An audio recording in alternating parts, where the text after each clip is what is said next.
Hello guys, मैं आया हूँ आज दिल्ली के साइंस म्यूजियम में और मैंने यहाँ ये बहुत ही इंटरेस्टिंग चीज देखी है। इसे बोलते हैं न्यूटन्स क्रैडल। सो गाइस देखिए, अगर मैं एक बॉल को खींचता हूँ तो सिर्फ एक बॉल में ही मोशन ट्रांसफर होता है, और अगर मैं दो बॉल को खींचता हूँ तो लास्ट की दो बॉल्स ही मूव होंगी। तीन बॉल्स को खींचते हैं तो तीन बॉल्स को मोशन ट्रांसफर होगा। चार बॉल्स को खींचते हैं तो चार बॉल्स में मोशन ट्रांसफर होगा। सिमिलरली पांच बॉल्स को खींचते हैं तो पांच बॉल्स में मोशन ट्रांसफर होगा। छह बॉल्स को खींचते हैं तो छह बॉल्स में मोशन ट्रांसफर होगा।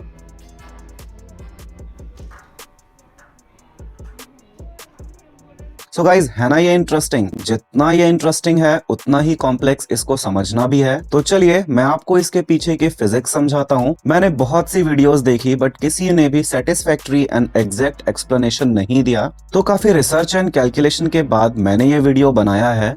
गाइज, ये तीन प्रिंसिपल पे वर्क करता है: law of conservation of momentum, law of conservation of energy and Newton's third law of motion. So guys, जब हम फर्स्ट बॉल को ऊपर उठाते हैं तो इसमें ग्रेविटेशनल पोटेंशियल एनर्जी स्टोर करते हैं। जैसे ही हम फर्स्ट बॉल को छोड़ते हैं, ये पोटेंशियल एनर्जी काइनेटिक एनर्जी में ट्रांसफर हो जाता है और फर्स्ट बॉल मूव करती है। जैसे ही फर्स्ट बॉल सेकंड बॉल से टकराती है तो ये सारा का सारा मोमेंटम सेकंड बॉल को ट्रांसफर करती है। क्योंकि ये दोनों ऑलमोस्ट परफेक्टली इलास्टिक कोलिजन करते हैं तो सारी की सारी एनर्जी भी कंजर्व रहती है। एक बॉल के कोलिजन से होना ये चाहिए था कि बाकी बची हुई छह बॉल्स भी 1/6 ऑफ फर्स्ट बॉल की वेलोसिटी से आगे मूव करें, पर ऐसा नहीं हो रहा है। सिर्फ लास्ट की बॉल ही मूव कर रही है। तो इसको Newton's third law of motion से समझते हैं। जैसे ही फर्स्ट बॉल ने सेकंड बॉल को स्ट्राइक किया, सारा momentum and energy second ball में ट्रांसफर हुआ।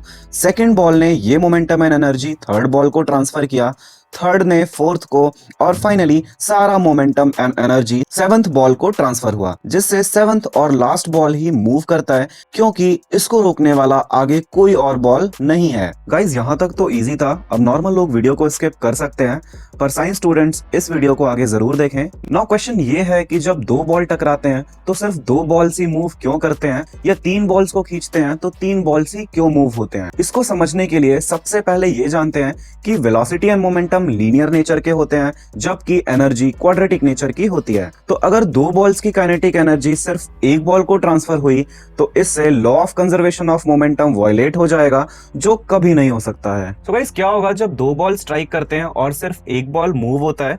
तो चलिए इसको समझते हैं। इस सिंपल से कैलकुलेशन से हमने माना था कि ये ऑलमोस्ट परफेक्टली इलास्टिक कोलिजन करते हैं तो कोई भी एनर्जी लॉस नहीं होगा। मतलब total initial kinetic energy total final kinetic energy के बराबर होगा।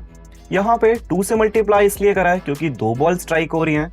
तो इक्वेशन को सॉल्व करेंगे, सो फाइनल वेलोसिटी जो बॉल की है वो 1.4 टाइम्स इनिशियल वेलोसिटी होगा, and law of conservation of momentum के हिसाब से total initial momentum total final momentum के बराबर होगा। और इसको सॉल्व करेंगे, so final velocity of ball 2 times हो रही है इनिशियल वेलोसिटी ऑफ बॉल।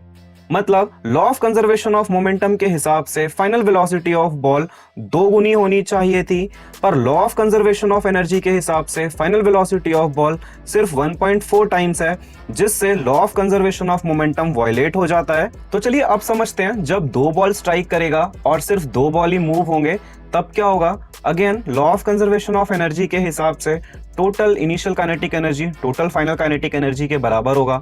2 से मल्टीप्लाई इसलिए करा है क्योंकि अब दो बॉल स्ट्राइक हो रही हैं और दो बॉल मूव कर रही हैं। इसको सॉल्व करेंगे, so final velocity of these ball is equal to initial velocity of these ball, and law of conservation of momentum के हिसाब से total initial momentum total final momentum के बराबर हो रहा है, and final velocity of this ball is equal to this ball. तो अगर दो बॉल टकराती हैं और सिर्फ दो बॉल ही मूव होता है तो इससे ना तो law of conservation of momentum violate होगा और ना ही law of conservation of energy. Similarly तीन बॉल टकराती हैं तो law of conservation of momentum and energy को कंजर्व करने के लिए सिर्फ तीन बॉल ही मूव करेंगी। ऐसे इंफॉर्मेटिव वीडियो को देखने के लिए वीडियो को लाइक करें और चैनल को सपोर्ट करें। Thank you for watching.